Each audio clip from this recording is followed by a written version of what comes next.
There'll always be more tears to weep as long as men have gold to keep. A cure for such a dismal flaw is to turn the gold back into straw.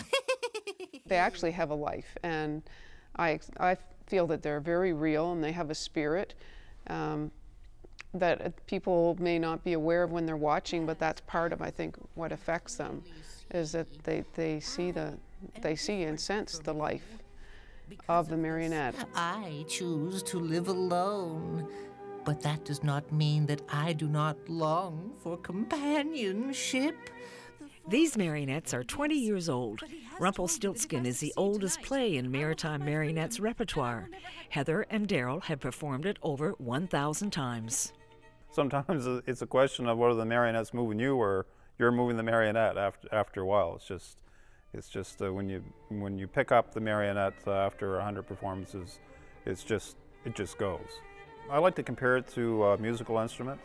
I play the guitar and the mandolin a little bit for a hobby, and Heather also plays the violin, and we do play music together from time to time. I like to say when we're not pulling strings, we're playing strings. They really do have an inherent power to attract the child's attention, but of course with that comes great responsibility in what you do with it as well, which is something that we hold very dear, is that we put a lot into our shows.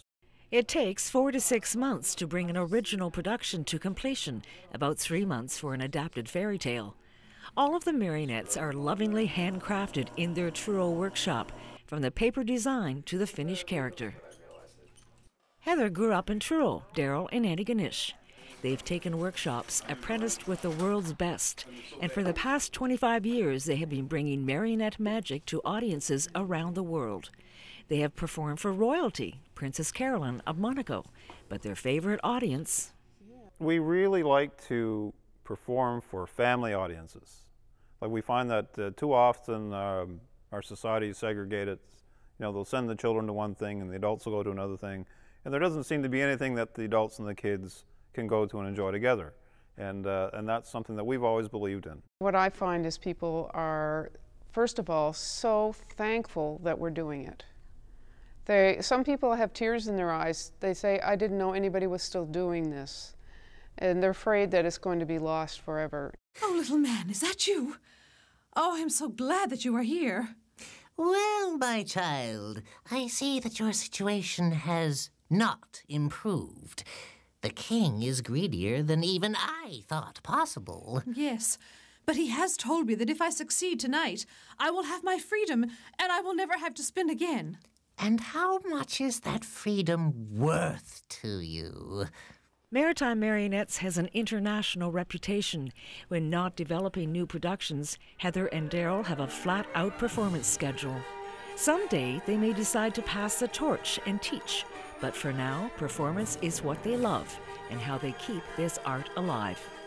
And I'm thankful to the audiences too for recognizing that, because sometimes I think, you know, what's going to happen? Like, is it going to be lost? And we need people out there who appreciate it and who want to see it in order to keep it going, because without the audience, it doesn't happen. In Dartmouth, I'm Barb Anderson for EastLink Magazine.